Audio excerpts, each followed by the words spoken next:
Hello everybody and welcome back to the Forces of Solitude. Today we're going to be talking about Superman Unlimited issue 3 by Dan Slott, Raphael Albuquerque and Marcelo Mayalo. Superman's troubles in a world now covered in kryptonite continue to get bigger, and not just affect him either, as years in the past, a young Clark begins to learn about his powers, finding things around him to be so fragile. Eventually he got the hang of the powers thanks to working out on the Smallville farm and training to hone them alongside his new friend Krypto. Krypto also took some training as well, since when he was first found by the Superboy, he was unruly, wrecking the Kent's fridge and much of the farm, and even trying to laser some squirrels with his heat vision. Dan Slott focusing an entire issue in and around Krypto is a great idea, since everyone now loves the dog thanks to the new Superman movie, and when it comes to kryptonite, its effects and how to deal with it, Krypto is seldom talked about or even ever addressed.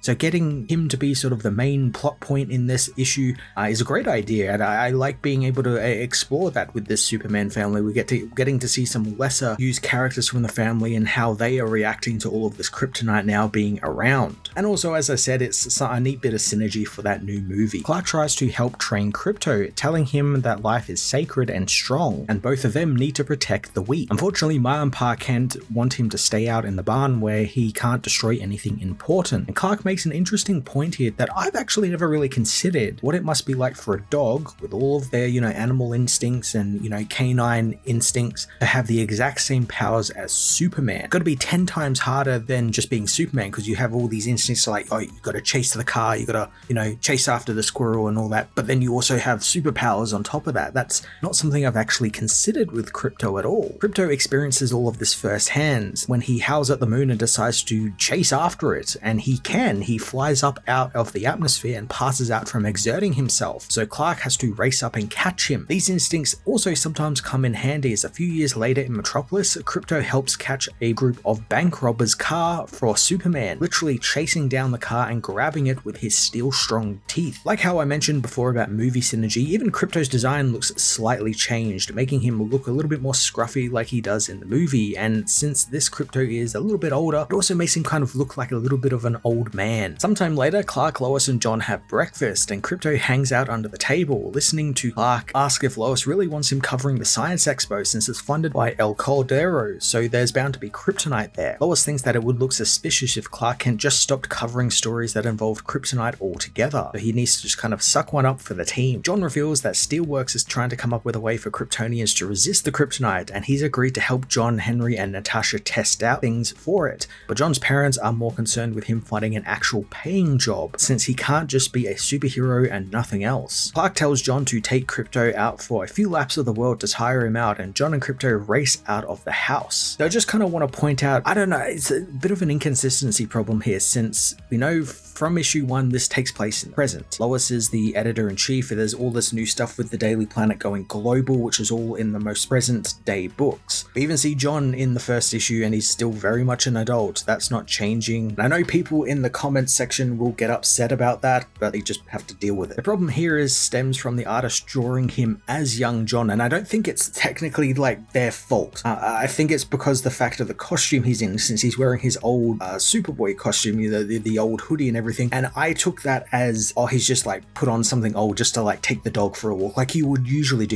put your sweats on to go take your dog for a walk. I think that's what is happening here, but thanks to that happening, it feels very inconsistent, especially because once he's in that costume, they start drawing him as a child, or like he has like childlike proportions and stuff like that. So it was very strange, and again, he's not a child anymore, he's an adult, and they're talking about him getting a job and actually, paying his way through life and not just, being a hero 24/7. So it's just a strange sort of inconsistency there. John takes Krypto, or should I say Krypto takes John, on a few laps of the Earth, and thanks to this bit of globetrotting, we get to check in on Gorilla City and Tina, the Daily Planet's newest recruit, who is seen off by his proud parents as the young gorilla boards a stealth ship for Metropolis, where he is to become the new head of IT for the Daily Planet now that they've gone global. It's a neat little one-page interlude for the main story that sets up this new character, as well as hints at some cool new adventures, as Tina reveals that before going to Metropolis, he's got to help Jimmy Olsen over in Gotham City first. So we're priming a Tina-Jimmy Olsen crossover, which sounds like it's going to be a lot of fun. Soon, Krypto's walk takes John and the dog to Smallville, where they meet with Ma and Pa Kent. Martha is actually ready for John, as Lois called ahead, wanting her to keep John there on the farm so he can do some proper work. John leaves Crypto to return to Metropolis on his own, and the dog takes off into the skies, chasing ducks and dodging planes. Soon enough though, he picks up a familiar scent from some tire tracks, that of Toyman, whom he's fought alongside several of the House of L family members in the past. Catching the scent, Crypto races off as 10 miles outside of Metropolis, Toyman transports a giant robot into the city on the back of a truck, excited that he's almost there and can show everyone his new toy. I'm a huge Toyman fan, especially this Winslow Slot toy that thinks he's a real boy version, and he hasn't been used properly in a very long time. He's appeared here and there, but I feel like it's been a long time since he's actually been part of a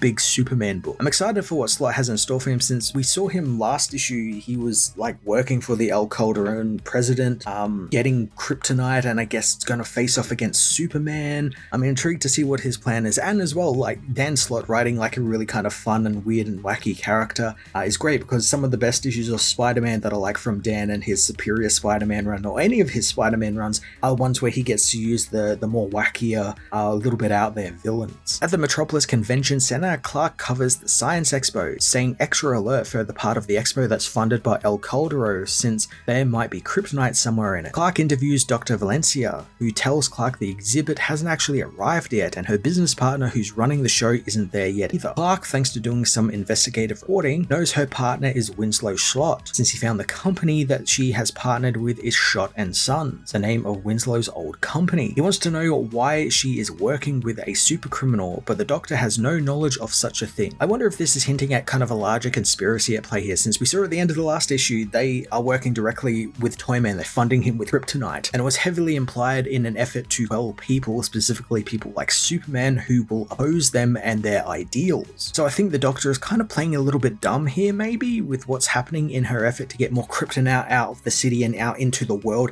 especially into the city which Superman's home. In the building's parking garage below, Toyman activates his giant robot, but is attacked Crypto, who followed the scent right to the source. The robot bursts into the expo and Clark uses the chaos to change, aiding Crypto in attacking the giant robot. Superman is angry at Toyman for not just endangering people, but also his best friend, as he grabs the robot's head, prying open its mouth and telling Crypto to get inside to find out what makes this thing tick. The dog does what he is told and finds that it's being powered by a kryptonite engine, which begins weakening him. Superman smashes into the robot's chest, and upon being exposed to the green kryptonite, his handy-dandy new gold form appears, shielding him from the radiation as he finds Crypto picking up injured dog. Clark gets a bit emotional here, since he feels directly responsible for what happened to Crypto, being that he told him to attack and get into the robot, and now he can't feel his friend's heartbeat. So there's this ever so brief moment where Clark doesn't really know what to do. He's just kind of betting on hope, more or less, that solar energy protecting him will soon be expelled from his body and he'll become immune to kryptonite like he usually does, and hopefully some of it will pass on over to Crypto. I really like this moment of vulnerability where Clark is on the verge of losing his best and oldest friend, and he'll try whatever he can to bring him back. There's that kind of unfiltered hope I said before Superman always has, that everything will be okay and he will work things out. Toyman soon appears, revealing that he isn't the one who actually is behind this, and he's not Winslow Slot either, telling Superman that Crypto smelled Winslow on him, being that he is the one who built the toy boy. Toyman welcomes Superman to x-ray him, and the hero does, finding that he is literally a toy man, having been built by Winslow, and he was given a real conscience. Toyman tells Superman that he was just trying to be a good boy, as he reveals that he built the kryptonite generator in the robot, which while small can power something on a gigantic scale like a city. He shows Superman a ray gun, telling the hero that this can sort out the generator and negate its effects, and the ray gun covers the kryptonite in some metal, which Superman soon recognizes as a poor man's copy of a neutron, the metal that had covered the kryptonite asteroid when it hit Earth. He demands to know how he got some of that metal, and Toyman reveals that he found bits of it in the meteorites that the Calderans gave him, and he says that it's the key to help the generator work without hurting anything, as it's meant to be coated in the stuff to stop its radiation from seeping out. As I said before, I totally believe there is a conspiracy strategy going on here to lull the world into some false sense of security and put kryptonite all around the world so Superman can't interfere with what El Caldera is doing and what their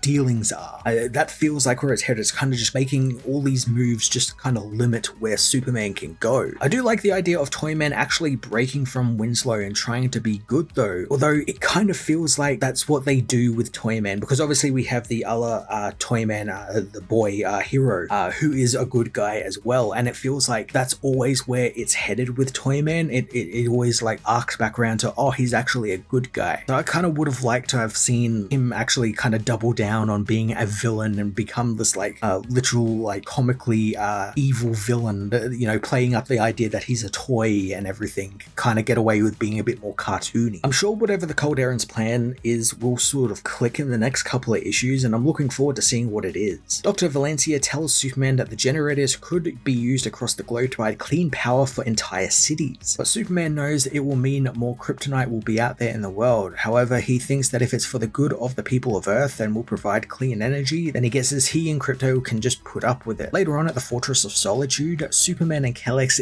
give Krypto some much needed focused solar energy, healing the dog up in no time. That's not all, as Superman reveals to his four-legged friend a big get well soon gift that the new Toyman sent over. Upon ripping open the present, Krypto finds several little toy robots of various Superman villains to play with. Clark here gets like a really fantastic closing comment for the issue, since he knows it's getting harder and harder to be a Kryptonian here on Earth thanks to all of this kryptonite, but he's going to find a way to keep him and his family safe, especially his best friend Krypto. Just a real nice way to end the issue. Superman Unlimited issue 3 deepened the conspiracy on a world now filled with kryptonite while focusing on Krypto and his role in this new world now. On top of that, Slott did a great job bringing back one of Superman's classic villains and putting a pretty interesting new spin on him, while interestingly also making him a brand new character separate from Winslow Slott. I quite like that much. Despite some weird art inconsistencies, I quite enjoyed this issue and what it set up for the future of this book. I'm going to give this issue an 8 out of 10.